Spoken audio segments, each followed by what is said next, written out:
shit. What do I say? Oh my god. What was that joke about the greyhound? Just say the greyhound. Oh, the rabbit. It called the rabbit. That's what doing your first gig of comedy is like.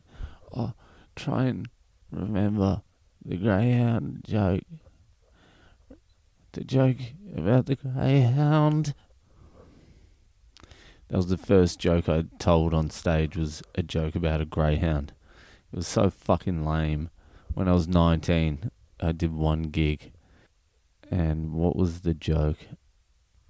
It was something along the lines of, I'm so bad at gambling. At the greyhounds, I bet on the rabbit. Something like that. It was bad enough to not do comedy again for another 6 years. That's how bad the joke was. I actually didn't do too bad, but I was a 19-year-old, and who gives a fuck about what a 19-year-old has to say? Although I was gambling on the greyhounds quite a lot at 19. But yeah, the panic, trying to remember your shit jokes. That's what's running through your head. How does the greyhound bit go? Oh yeah, there's a... How can you be funny in that? It takes so long to get rid of that shit. What's news on the quitting alcohol vibe? I wouldn't call it a vibe, but yeah, so I was meant to be going to the footy with one of my good mates. There was meant to be coke and yachts and footy and drinking. So at first I had to break it to him that I wouldn't be drinking and I'd be the designated driver, which kill me now. Sounds like fucking the boringest shit of all time. So he was originally pissed off at that, and now I think I have to cancel it altogether, because a couple of weeks ago I said I'd work this Saturday. So I got to work, and then I've got a gig on Saturday night, a paid gig that I could not turn down. So now I've probably lost one of my oldest friends to the scourge of not drinking. The scourge of being sober. It is the scourge.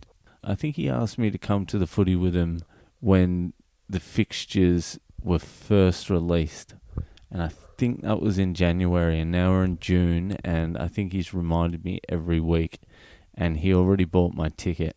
And when I was thinking about that today, I was in the car and I was driving, I was like, fuck, I'm not even going to be able to go to this thing, I'm not going to be able to drink.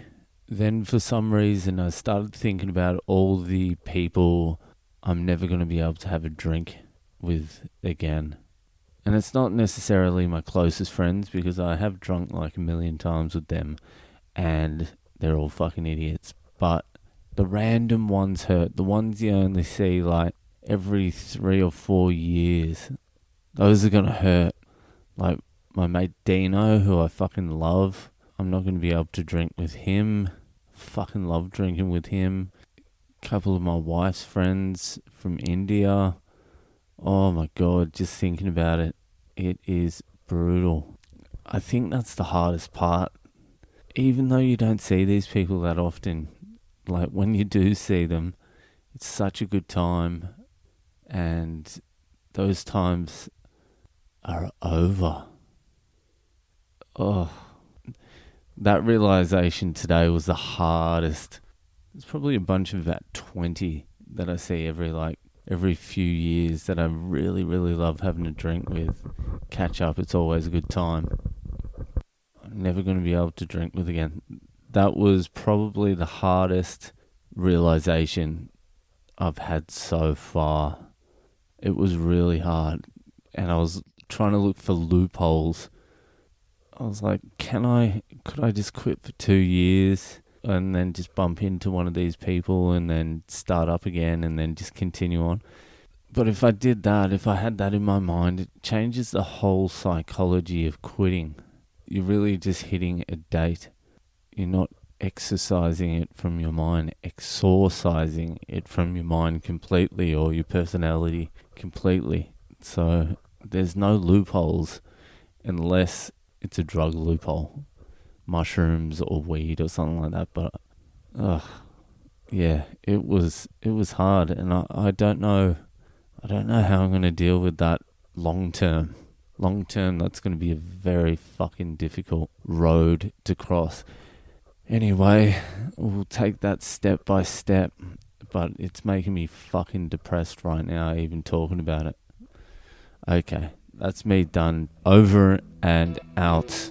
Over and out. So.